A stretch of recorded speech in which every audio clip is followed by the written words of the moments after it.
Bonjour à tous, j'espère que vous allez bien. Aujourd'hui on se retrouve dans une vidéo un peu particulière puisqu'on est en direct de l'aéroport et on s'envole pour Amsterdam.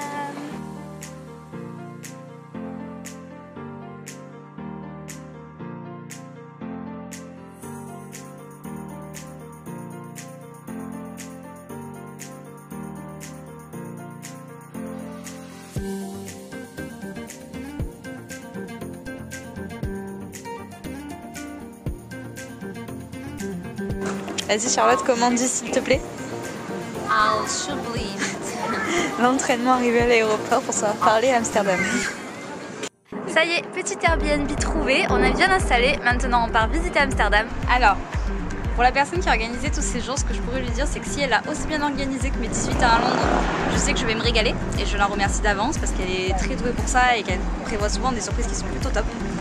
Par contre, ce que j'ai à lui dire surtout, c'est qu'il faut accepter un peu de voyager avec un peu d'inattendu et de faire un peu au jour le jour des fois certaines choses. De se dire je ne suis pas que à mon plan et je voyage pour découvrir la vie dans elle-même sans forcément me dire le planning il est chargé de 7h du matin à 19h sans pause. Je dis merci à la personne qui a payé ces jours, voilà. Et sinon, comment tu te sens de te dire que t'as ni payé ni organisé ce séjour? Joker.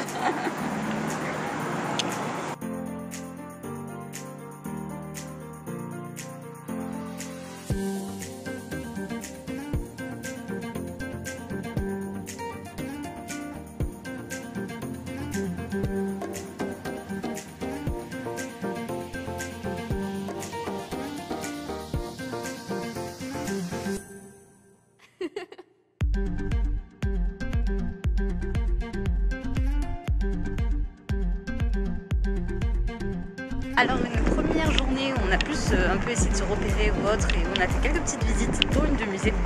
Maintenant c'est parti pour un petit tour sur les canaux d'Amsterdam.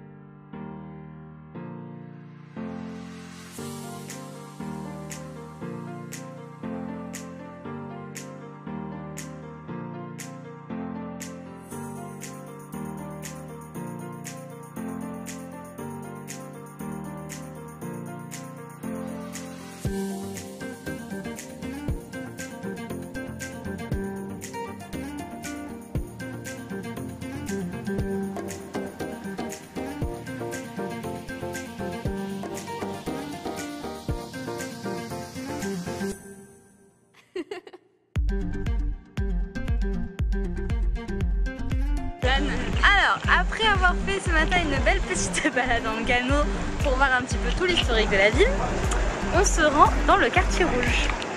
Alors, maman découvre que certaines choses sont légales à Amsterdam. Du coup, Charlotte va nous faire un petit historique. Bon, la drogue et les prostituées. Ça sent la Marie-Jeanne. Mais ça me... Très fort, les gars. Je suis presque enivrée de la force de sentir. Vous connaissez les personnes qui sont défoncées par procuration? Bah, elle est là.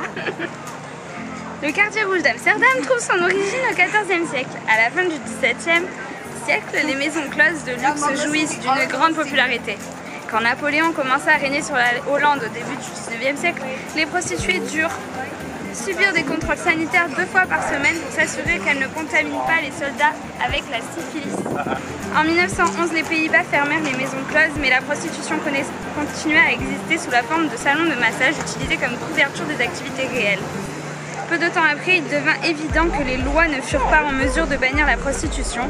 Les autorités locales finirent par accepter que les prostituées offrent leurs services tant qu'elles évitaient, entre guillemets, les seuils des portes. C'est ainsi que commença le commerce de la fenêtre. Puisque les filles pouvaient désormais attirer leurs clients depuis leurs fenêtres à rideaux, dans les années 60, les autorités locales finirent par tolérer la prostitution dans le quartier rouge et le commerce du sexe se transforma en attraction touristique dans la zone. Tes impressions, ma chère sœur, sur cette première vraie journée à Amsterdam? Je suis fatiguée. Mes impressions, écoute, je suis en train de retracer notre journée sur mon petit cahier et elle a été très longue parce que ça fait déjà 1 heure que je suis dessus, j'en ai ras le cul.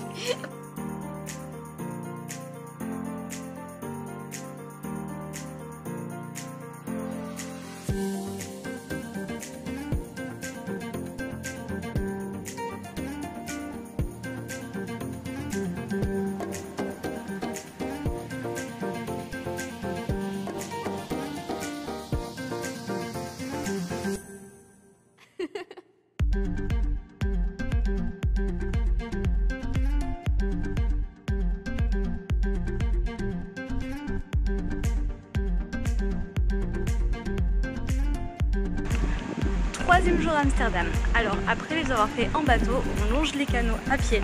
On a pu apprendre hier d'ailleurs que beaucoup des maisons ici sont très penchées parce que celles-ci en fait ont été construites sur des îles artificielles et donc sont majoritairement maintenues par des piliers en bois.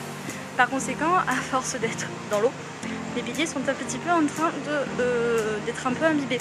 Du coup, vous avez la majorité des maisons qui penchent énormément. Et deuxième chose qu'on a pu apprendre, c'est que suite à l'afflux, on va dire, d'envie de vivre ici, il y a énormément de personnes qui vivent sur des péniches parce qu'il n'y a plus de place niveau appartement et logement. Donc c'est assez intéressant de longer ces canaux, c'est plutôt sympa et ça fait une très belle balade.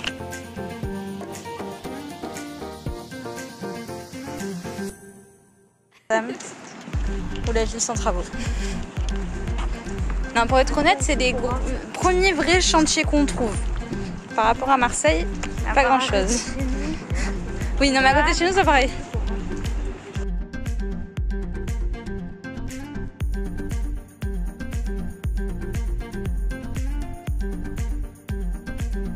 Et voilà, c'est déjà la fin de cette vidéo, comme vous l'aurez compris, de retour dans mon petit appartement à Marseille. J'ai pas pu vous filmer les derniers jours parce qu'on est repassé de 1 par le quartier rouge, oui, mais également par le musée Van Gogh et la maison Anne Frank où on ne peut malheureusement ni photographier ni filmer non plus. En soi, ce voyage m'a ravie de A à Z. J'ai été épatée du début à la fin et j'ai vraiment adoré ce que j'ai pu voir et ce que j'ai pu visiter. D'une part parce que la culture en elle-même est pour moi juste géniale. Vous avez beaucoup d'histoires sur la ville, vous avez beaucoup de musées. De ce que j'ai vu, c'est une des villes avec le plus de musées au mètre carré, qui est quand même assez énorme. Vous avez beaucoup de dépaysement parce que là-bas, on circule majoritairement à vélo.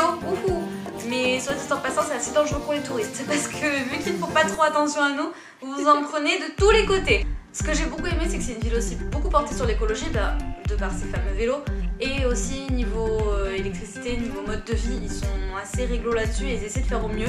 Il y a des choses à améliorer comme partout, mais il y a des points très positifs. Si j'y retournerai à Amsterdam, oui, évidemment, parce que c'est une ville qui m'a ravie, il y a d'autres musées que j'ai envie de visiter, et il y a d'autres endroits où j'ai envie d'y retourner en ayant cette fois-ci vraiment plus envie de me perdre dans les rues et de vraiment me faire des photos de détails, de choses typiques de la ville et pas forcément que du plan touristique.